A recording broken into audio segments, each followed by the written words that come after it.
बच्चों, welcome to के science academy. बच्चों, हमने लास्ट वीडियो में देखा था डीएनए ब्लॉक का पार्ट 1 में। मैंने उसमें करवाया था आपको कि ट्रांजिशन एलिमेंट्स क्या है, उसकी क्या क्या प्रॉपर्टीज है, और एनसीईआरटी में जितने भी उससे रिलेटेड जो क्वेश्चन थे, चाहे एनसीईआरटी के इन टेक्स्ट को या एक्सरसाइज को, तो वो सभी मैंने डिस्कस किया था। बच्चों, उस वीडियो को जाकर जरूर देख लेना आप लोग। आज बच्चों हम लोग डिस्कस करने वाले हैं जो रिमेनिंग पोर्शन है। ठीक है बच्चों, तो सबसे पहले बच्चों हमने पोटेशियम डाइक्रोमेट और पोटेशियम परमैंगनेट दोनों का बच्चों पहले रिएक्शन लिख दिया है। आप लोग चाहो तो इसको नोट डाउन कर लेना, एनसीईआरटी में दे रखा है। ठीक है बच्चों, तो देखो बच्चों, ये है बेटा जी पोटेशियम डाइक्रोमेट का जो है प्रिपरेशन है, जिसमें सबसे पहले आयरन क्रोमेट पे जब सोडियम कार्बोनेट हम लोग डालते हैं तब जाकर के बेटा सोडियम क्रोमेट बनता है। This is your sodium chromate. और सोडियम क्रोमेट पे जब हम लोग H+ डालते हैं तब जाके बनता है सोडियम का डाइक्रोमेट। और सोडियम डाइक्रोमेट को अगर KCl से पास करवा देते हैं तो बन जाता है हमारा पोटेशियम डाइक्रोमेट। यही तो हमें बनाना था। ठीक है ना बच्चों। अब जहां बेटा कलर की बात रहा, तो जो CrO4 2- होता है, इसको क्रोमेट आयन कहते हैं, इसका कलर होता है येलो कलर। और Cr2O7 2- जो है पोटेशियम डाइक्रोमेट, इसका कलर होता है बच्चों ऑरेंज। ठीक है। इसके अलावा बच्चों देखो, अगर KMnO4 की प्रिपरेशन बात करेंगे तो इसमें देखो MnO2 को जब हम लोग बेटा इसमें से लेंगे तो MnO2 का KOH के साथ रिएक्ट करवाया तो मिला हमें परमैंगनेट, पोटेशियम मैग्नेट मिला हमें, जो है K2MnO4। ठीक है, यानी कि MnO4 2-। अगर इसको फिर से H+ दे दिया तो ये डिस्प्रोपोर्शनेट करके बनाएगा हमारा पोटेशियम परमैंगनेट। ठीक है बच्चों, तो बेटा इसमें देखो MnO4 2- का कलर होता है ग्रीन और MnO4- का कलर होता है पर्पल। तो बच्चों कलर बहुत जरूरी है। ठीक है बच्चों, तो देखो बच्चों डीएनए ब्लॉक में गारंटेड है कि इन दोनों में से एक न एक रिएक्शन आपको प्रिपरेशन का जरूर आएगा। ठीक है बच्चों, इसके अलावा बच्चों कभी कभी वर्ड प्रॉब्लम में भी क्वेश्चन पूछ देता है वो। ठीक है, तो वर्ड प्रॉब्लम में आपको यह ध्यान रखना पड़ेगा कि जब भी कहेगा येलो तो समझना है कि क्रोमेट आयन है, कहेगा कि ऑरेंज तो इसका मतलब वो डाइक्रोमेट है ना, कहेगा यहां पर ग्रीन तो इसका मतलब ये MnO4 2- है, और ये है बेटा जी MnO4- जो कि पर्पल कलर होता है। ठीक है बच्चों, तो ये है बेटा जी जो गारंटेड है, इन रिएक्शंस को आप लोग को लर्न करना ही पड़ेगा। ठीक है बच्चों, इसके अलावा बेटा कुछ रिएक्शंस और हैं, मैं चाहता हूं कि उसको भी आपके साथ एक बार डिस्कस कर लूं मैं। ठीक है बच्चों, तो देखो बेटा मैंने इसको रब कर रहा हूं मैं, जिस बच्चों ने नोट डाउन नहीं किया होगा कर लेना बेटा, वैसे एनसीईआरटी में इसका दे रखा है। ठीक है, तो आपको ध्यान रखना है बच्चों, इसकी प्रिपरेशन को लर्न कर लेनी है इसके कलर के साथ। लेकिन बच्चों इसमें एक रिएक्शंस में और आपको कहूंगा जो कि पूछा जाता है, जैसे कि बेटा देखो अभी आपने रिएक्शन में देखा था कि CrO4 2- पे जब हम लोग H+ देते हैं तो बन जाता है बेटा Cr2O7 2-। ठीक है, और अगर उल्टा कर दिया रिएक्शन हमने, जो Cr2O7 2- पर अगर हमने OH- दिया था तो बन जाता है ये CrO4 2-। ठीक है बच्चों, ये जो पिछला रिएक्शन था उसी का एक पार्ट है। तो आपको क्या कर सकता है वो कि सिर्फ H+ दे देगा, है ना। आपको क्या करेगा बच्चों कि ये नहीं देगा आपको। ठीक है, आपको ये नहीं देगा, सिर्फ दे सकता है वो कि अगर हमने क्रोमेट आयन पे H+ डाल दिया तो क्या होगा, और डाइक्रोमेट पे OH- डाल दिया तब क्या होगा। ठीक है बच्चों, तो दोनों का देखो, इन दोनों का ऑक्सीडेशन स्टेट क्या होता है, सेम। तो जब CrO4 पे जाएगा H+ तो क्या बनेगा Cr2O7 2-, और इस पर OH- डालने से क्या बन जाएगा ये CrO4 2-। ठीक है बच्चों, अब देखो बच्चों क्या हो सकता है, इसको ये ऐसे भी कर सकता है कि जैसे OH- की जगह पे वो लिख सकता है इंक्रीजिंग pH, और इसकी जगह पे वो लिख सकता है डिक्रीजिंग pH। तो इसका भी मतलब आपको यही समझ, डिक्रीजिंग pH का मतलब है आपको H+ ले रखा है, लेना है आपको, और इंक्रीजिंग pH का मतलब आपको OH- लेना। ठीक है बच्चों, अब देखो बेटा कुछ एसिडिक मीडियम में कौन सा कंपाउंड किसमें जाता है उसको मैं पहले आप लोग को लिखवाता हूं। देखो बच्चों क्या होता है, एसिडिक मीडियम में जो MnO4 2- होता है ये चला जाता है बच्चों Mn2+ में, Cr2O7 2- चला जाएगा Cr3+ में, C2O4 2- जो ऑक्सलेट आयन है ये चला जाएगा CO2 में, S2O3 2- चला जाएगा S4O6 2- में। ठीक है, इसी तरह से अगर छोटा छोटा ले I- चला जाएगा I2 में, Fe2+ चला जाएगा Fe3+ में, है ना बच्चों। तो ये सब होता है बच्चों आयोड जो है ना एसिडिक मीडियम में आपको ये सब आ सकता है। ठीक है, तो आप देखो बच्चों एक हमने ले लिया है, इसमें से कोई भी एक ले लेते हैं और उसको बैलेंस करके आपको दिखाते हैं। ठीक है बच्चे, तो ऐसा करता हूं बेटा कि मैं ले लेता हूं, इन दोनों को ले लेता हूं। ठीक है, तो इन दोनों को मैं बैलेंस करता हूं। ठीक है, तो आप लोगों ने बेटा पढ़ा ही होगा 11th में किस तरह से हम लोग रेडॉक्स रिएक्शन को बैलेंस करते हैं। ठीक है, एक बार बेटा देख लो, आप लोग का रिवीजन भी हो जाएगा, और जो बच्चे नहीं जानते हैं वो एक बार देख सकते हो। तो देखो बच्चे क्या था, यहाँ MnO4 नेगेटिव पे हमने C2O4 2 नेगेटिव डाल दिया। ठीक है, और H प्लस कहने का मतलब ये एसिडिक मीडियम है, तो आपको पता है Mn किस में जाता है, ये जाता है Mn2 प्लस में, और देखो C2O4 जाता है CO2 में। तो सबसे पहला रूल क्या होता है कि ऑक्सीजन और हाइड्रोजन के अलावे जो भी एटम है उसको बैलेंस कर लो। Mn यहाँ लेफ्ट में 1 था, यहाँ भी सेम है, कार्बन यहाँ 2 है, यहाँ पर 2 कर देते हैं। ठीक है बच्चे, अब बैलेंस हो गया। अब देखो Mn का बेटा ऑक्सीडेशन स्टेट चेक करो यहाँ पर, तो Mn का है X, ऑक्सीजन का क्या होता है -2 इंटू 4 इक्वल्स टू -1, तो X इक्वल्स टू क्या होगा +7। तो ये जो Mn है +7 से जा रहा है +2 में, इसका मतलब इसका चेंज इन ऑक्सीडेशन स्टेट कितना हो गया 5। अब देखो 2 कार्बन के लिए चेक करता हूं मैं, तो यहां 2 कार्बन के 2x -2 इंटू 4 इक्वल्स टू -2, तो 2x इक्वल्स टू 6। यहां 2 कार्बन के लिए आ गया 6। अब यहां पर चेक करते हैं 1 कार्बन के लिए, तो x -2 इंटू 2 इक्वल्स टू 0, तो x इक्वल्स टू +4। ठीक है बच्चे, तो 2x क्या हो जाएगा 8। तो अब देखो बच्चे क्या होगा कि 6 से 8 में जा रहा है, तो n फैक्टर कितना हो जाएगा इसका 2। ठीक है, तो इसका n फैक्टर हो गया 2, उसका n फैक्टर हो गया 5। तो क्या करेंगे बच्चों, इस पूरे इक्वेशन को 2 से मल्टीप्लाई कर देंगे और इस पूरे इक्वेशन को 5 से, तो क्या हो जाएगा ये, तो ये आ जाएगा बेटा जी हमारा 2MnO4 माइनस, ठीक है, plus 5C2O4 2 negative gives 2Mn2 plus 10CO2।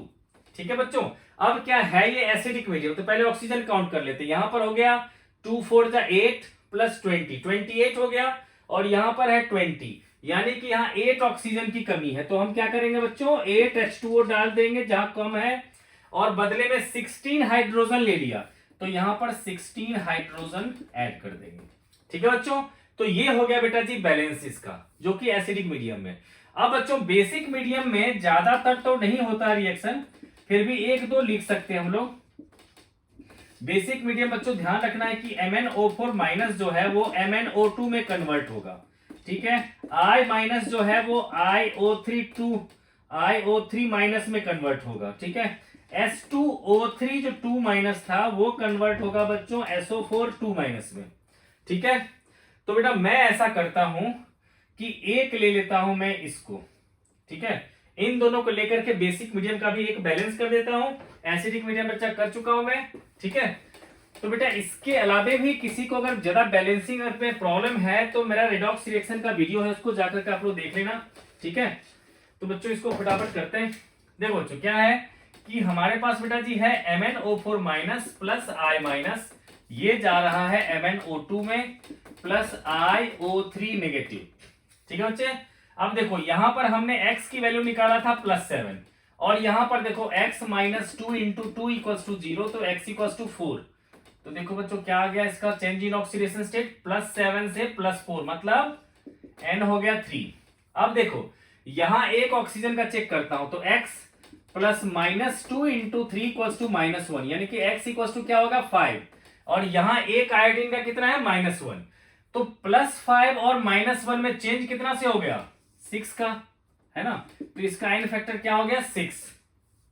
ठीक है, तो अब बच्चों क्या करें, 3 और 6 का एलसीएम क्या होगा 6, तो इसको क्या करेंगे बच्चे 1 से मल्टीप्लाई कर देंगे, इसको 2 से मल्टीप्लाई करें, तो रिएक्शन क्या बन जाएगा 2MnO4 minus plus I minus gives 2MnO2, ठीक है, प्लस IO3 नेगेटिव।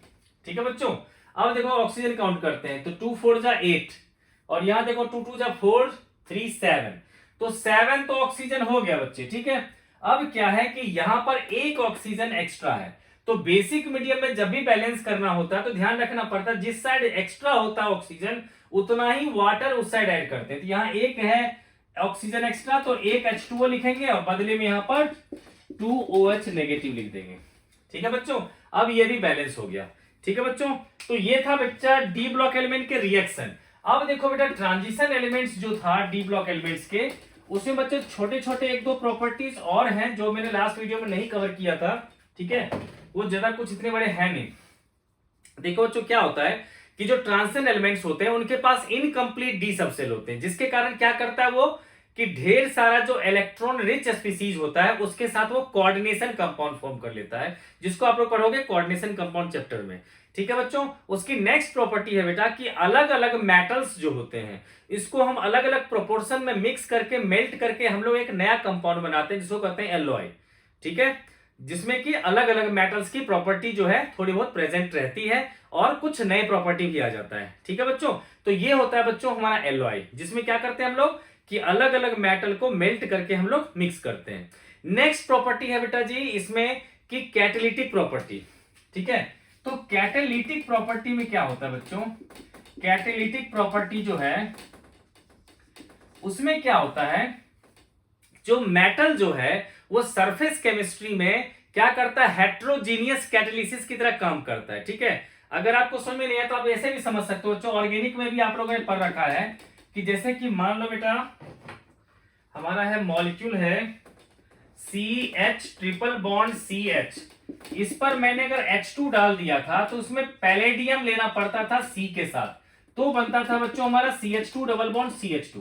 तो उसमें क्या होता है, ये जो मेटल है हमारा पैलेडियम है ना, उस पैलेडियम मेटल को हम लोग यूज करते हैं। ठीक है, या फिर इसी पर हम लोग क्या कर सकते थे बच्चे कि इसी सेम मॉलिक्यूल में CH ट्रिपल बॉन्ड CH में 2H2 डाल देते हैं in presence of nickel metal, तो भी क्या होता है हमारा CH3 हो जाता है। ठीक है, तो इसमें क्या करता है, ये जो मेटल है ये अपने सरफेस पे इसको और इसको दोनों को ही अपने सरफेस पे एडजॉर्ब कर लेता है। ठीक है, मान लो बेटा जी ऐसे हमने मॉलिक्यूल बना लिया। ठीक है, इसमें से एक तो हो गया हमारा A, ये ले लेते हैं B, तो क्या करता है पहले A को अपने सरफेस पे एडजॉर्ब करता है, B को अपने सरफेस पे एडजॉर्ब करता है, फिर दोनों के बीच में बॉन्ड फॉर्म कर लेता है और बॉन्ड फॉर्म करने के बाद दोनों कहता है बाहर निकल जाओ। ठीक है, तो इस तरह से AB कंपाउंड हमारा फॉर्म हो जाता है। ठीक है बच्चों, तो अगर बेटा इसकी प्रॉपर्टी में लिखनी होगी तो आप लिख सकते हो कि transition metals are used in surface chemistry in heterogeneous catalysis. ठीक है, कि सरफेस केमिस्ट्री में हेट्रोजीनियस कैटालिसिस में इसका यूज किया जाता है ट्रांजिशन मेटल का। ठीक है बच्चों, इसके अलावा बेटा जी है इसमें से इंटरस्टिशियल कंपाउंड्स। ठीक है, तो बच्चों क्या होता है कि हर एक मेटल को देखोगे तो उसके अंदर एक होता है लैटिस साइट, एक होता है इंटरस्टिशियल साइट्स। लैटिस साइट होता है जहां पर एटम रहते हैं प्लेस्ड। ठीक है, और इंटरस्टिशियल साइट्स हो जैसे कि मान लो कोई भी हमने मेटल ले लिया। ठीक है, ये मान लो बेटा जी ये मेटल ले लिया। ठीक है, उसका स्ट्रक्चर थोड़ा बहुत दिखाने की कोशिश कर रहा हूं। तो ये जो होते हैं ये सब के सब क्या है, लैटिस साइट्स, जो एटम के रहने की जगह है। अगर हम पॉजिटिव में सिर्फ डॉट डॉट नहीं चाहो तो लिख सकते हैं। ठीक है, डॉट डॉट डॉट, यानी कि यहां पर क्या बेटा मेटल्स है। ठीक है, अब उसके बाद ये जो जगह है ये है interstitial site, these are the interstitial sites, interstitial sites. ठीक है, तो क्या होता है कि कुछ छोटे छोटे एटम जैसे हाइड्रोजन हो गया, कार्बन हो गया, बोरोन हो गया, उन सबको क्या करते हैं इन मेटल के जो इंटरस्टिशियल साइट्स हैं, जैसे कार्बन को यहां पर डाल दिया हमने। ठीक है, या फिर मान लो हाइड्रोजन को हमने यहां पर डाल दिया। ठीक है, तो इस तरह से क्या होता है कि ये सारे के सारे एटम जो है इस मेटल के अंदर में जो इंटरस्टिशियल साइट्स पे बैठ जाते हैं, तब जो कंपाउंड बनता है उसको कहते हैं हम लोग इंटरस्टिशियल कंपाउंड्स। इसमें होता है क्या बच्चे कि जो मेटल है इसकी केमिकल प्रॉपर्टीज पे कोई फर्क नहीं पड़ता, बल्कि फिजिकल प्रॉपर्टी जो है वो इंप्रूव हो जाता है। जैसे कि मान लो इसकी हार्डनेस बढ़ जाती है ना, जैसे कि नॉर्मल आयरन पे अगर हमने कार्बन वगैरह डाल दिया तो क्या होगा, वो स्टील बन जाता है। ठीक है, तो ये सब क्या है बच्चों हमारे डी ब्लॉक एलिमेंट के ट्रांजिशन एलिमेंट्स की कुछ प्रॉपर्टी। तो बच्चों मैं फास्टली अभी आप लोग को रिवीजन करवा रहा हूं। ठीक है, तो डिटेल्स वीडियो बेटा जी आप दूसरा देख लेना जिसमें पूरे चैप्टर का करवाया है, अभी मैं क्विक रिवीजन करवा रहा हूं। ठीक है बच्चों, तो अब चलते हैं बच्चों हम लोग एफ ब्लॉक एलिमेंट्स। ठीक है, तो एफ ब्लॉक एलिमेंट देखो बेटा मैं पूरा का पूरा चैप्टर का निचोड़ आप लोग को करवा रहा हूं जिसमें कि क्विक रिवीजन आपका हो जाए। ठीक है, तो अब देखो बेटा जी एफ ब्लॉक एलिमेंट्स का जनरल इलेक्ट्रॉनिक कॉन्फ़िगरेशन क्या होगा, तो आपको पता है बेटा जी n-2 f लोगे 1 से लेकर के 14 तक, फिर n-1 d लेंगे 1, फिर ns लेंगे हम लोग 1 लेंगे या फिर 2 लेंगे। ठीक है, तो अब क्या होता है बेटा इसमें दो सीरीज आता है, एक आता है बेटा 4f सीरीज, एक आता है 5f सीरीज। पहला है बेटा जी 4f सीरीज। ठीक है ना, 4f सीरीज जिसको हम लोग क्या कह सकते हैं लेंथेनॉइड्स। मैं थोड़ा सा आगे लिख देता हूं इसको। ठीक है बच्चों, अगर बेटा 4f हमने यूज किया, देखो ट्रांजिशन एलिमेंट्स में क्या होता है बच्चे कि ट्रांजिशन एलिमेंट्स में देख बेटा जो 4f वाला होता है किसको लिखते हैं बेटा जी, लेंथेनॉइड्स। लेंथेनॉइड्स होगा बेटा जो 4f एलिमेंट्स वाले होंगे, ठीक है। और दूसरा होता है बेटा एक्टिनॉइड्स जिसमें यूज होंगे 5f, ठीक है। तो बेटा इसका जनरल इलेक्ट्रॉनिक कॉन्फ़िगरेशन क्या कहेंगे, जनरल इलेक्ट्रॉनिक कॉन्फ़िगरेशन में क्या कहेंगे, 4f1 से लेकर के 14 तक 5d1 6s2, ठीक है बच्चों। ये होगा बेटा जी जनरल इलेक्ट्रॉनिक कॉन्फ़िगरेशन। इसमें क्या होगा बच्चों, कॉमन ऑक्सीडेशन स्टेट की बात करेंगे। कॉमन ऑक्सीडेशन स्टेट तो देखो बेटा मोस्टली जो होता है, मोस्टली होता है +3, मोस्टली +3, बट कभी कभी +2 एंड +4 भी होता है, ठीक है। अब इसकी बात करते हैं, इसका बेटा जी जनरल इलेक्ट्रॉनिक कॉन्फ़िगरेशन लिखेंगे हम लोग, तो उसमें क्या लिखेंगे, 5f1 से लेकर के 14 तक 6d1 7s2, ठीक है। इसमें बच्चे क्या होता है, सब के सब होते हैं रेडियो एक्टिव। इसमें जो कॉमन ऑक्सीडेशन स्टेट लेंगे, सिंपल ऑक्सीडेशन स्टेट लेंगे, इसमें all oxidation state +2 to +6 all, ठीक है। इसमें सारे के सारे ऑक्सीडेशन स्टेट एग्जिस्ट करेंगे, ठीक है बच्चे। इसमें से अकेला एक ही एलिमेंट है प्रोमीथियम जो कि रेडियो एक्टिव है। Promethium is radioactive only. Promethium element है is radioactive, radioactive, ठीक है बच्चों। और इसमें क्या होगा बच्चे कि all are radioactive, all are radioactive, all are radioactive elements, ठीक है। अब इसको बेटा यूज किया था, used in misch metals. Misch metals क्या होता है बच्चों, जो क्या होता है बच्चों, गैस लाइटर सब में यूज किया जाता है, ठीक है, ठीक है। जहां पर हल्का सा स्ट्राइक करने से क्या होता है, चिंगारी प्रोड्यूस होता है, वो होता है मिस्क मेटल।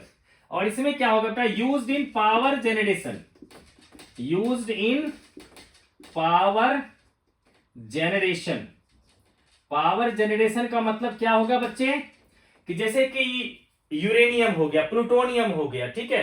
ये सब क्या होता है बच्चों, ये सब यूज होता है न्यूक्लियर रिएक्टर में, ताकि वहां पर या तो इलेक्ट्रिकल पावर या फिर जो एटम या न्यूक्लियर बॉम्ब जो वगैरह बनता है वो सब इसी सारे एलिमेंट से बनता है, ठीक है बच्चों। तो ये बच्चों बेसिक डिफरेंस था लेंथेनाइड्स और एक्टिनाइड्स में, ठीक है बच्चों। अब इसके अलावा बच्चे इसमें एक ही चीज है जो मुझे बतानी है, वो है बेटा लेंथेनाइड कॉन्ट्रैक्शन, ठीक है बच्चों।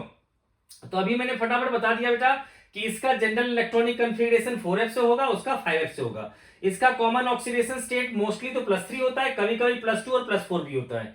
इसमें बताया कि अकेला जो प्रोमीथियम है वही रेडियो एक्टिव है और उसमें सब के सब रेडियो एक्टिव है। इसमें बेटा मिस्क मेटल में यूज किया जाता है, जो कि मैं बताया कि गैस लाइटर में यूज होता है। इसमें बताया कि बेटा पावर जनरेशन में यूज होता है, ठीक है बच्चों। अब इसके अलावा बेटा जी आता है हमारा इसमें एफ ब्लॉक एलिमेंट्स में एक टर्म, उसको कहते हैं लेंथेनॉइड कॉन्ट्रैक्शन, ठीक है। तो आपसे बेटा उस लेंथेनॉइड कॉन्ट्रैक्शन होता क्या है, उसके कंसीक्वेंसेस क्या है, ठीक है। तो इसको बच्चों फटाफट डिस्कस करते हैं। तो देखो बेटा जी लेंथेनॉइड कॉन्ट्रैक्शन, लेंथेनॉइड कॉन्ट्रैक्शन होता क्या है, ठीक है बच्चों। तो बेटा इसकी डेफिनेशन जो अगर आप लोग लिखना चाहोगे तो आप लोग लिख सकते हो इसका डेफिनेशन कि due to the insufficient shielding of 4f atomic orbitals nuclear pull increases which decreases atomic size called lanthanide contraction, ठीक है बच्चों। कि due to the insufficient shielding of 4f atomic orbital nuclear pull increases which decreases atomic size, ठीक है बच्चों। तो अब क्या होता है बेटा, इससे क्वेश्चन क्या पूछा जाता है, क्वेश्चन पूछा जाएगा आपसे कि why 4d and 5d atomic orbitals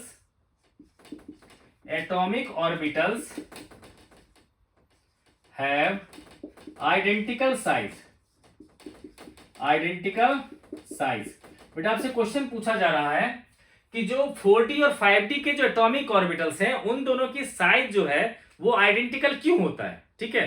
तो बच्चों क्या जवाब दोगे आप लोग, कहोगे कि देखो जब हम 3d से नीचे गए, 4d से नीचे गए, 5d में गए, है ना, तो जब ऊपर से नीचे की तरफ आते हैं तो due to addition of extra cell atomic size क्या होता है, इंक्रीज होता है, ठीक है ना।